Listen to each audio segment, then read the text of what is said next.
Ito po ang mga mangyayari muna sa mundo bago magtatak sa Israel ng 144,000 yung anghel na umaakyat mula sa sikatan ng araw at kanyang mga kasama.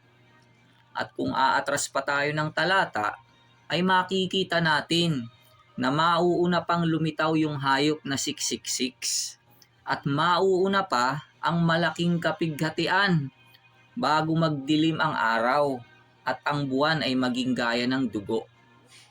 At pagkatapos nun ay magtatatak na yung anghel na umaakyat mula sa sikatan ng araw.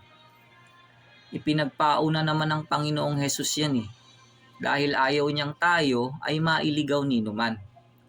Basa Biblia. Mateo 24:4-29. At sumagot si Jesus at sinabi sa kanila, "Mangag-ingat kayo na huwag kayong mailigaw ni numan.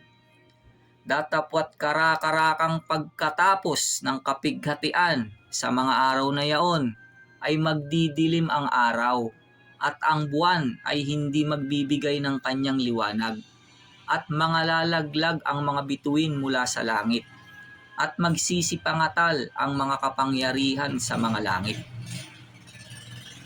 Apokalipsis 6:12-14.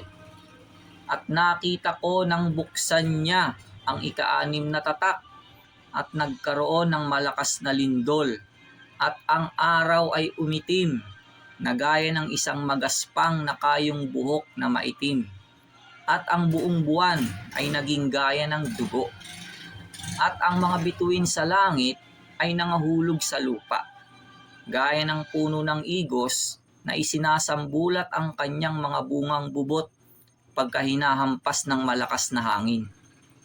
At ang langit ay nahawi na gaya ng isang lulong aklat kung nalululon. At ang bawat bundok at pulo ay naalis sa kanilang kinatatayuan. Apokalipsis 7:1-3. At pagkatapos nito ay nakita ko ang 4 na anghel na nakatayo sa 4 na sulok ng lupa na pinipigil ang 4 na hangin ng lupa upang huwag humihip ang hangin sa lupa o sa dagat man o sa anumang punong kahoy. At nakita ko ang ibang anghel na umaakyat mula sa sikatan ng araw na taglay ang tatak ng Diyos na buhay. At siya'y sumigaw ng tinig na malakas sa 4 na anghel na pinagkaloobang maipahamak ang lupa at ang dagat na nagsasabi, "Huwag ninyong ipahamak ang lupa, kahit ang dagat, kahit ang mga punong kahoy, hanggang sa aming matatakan sa kanilang mga noo ang mga alipin ng ating Diyos."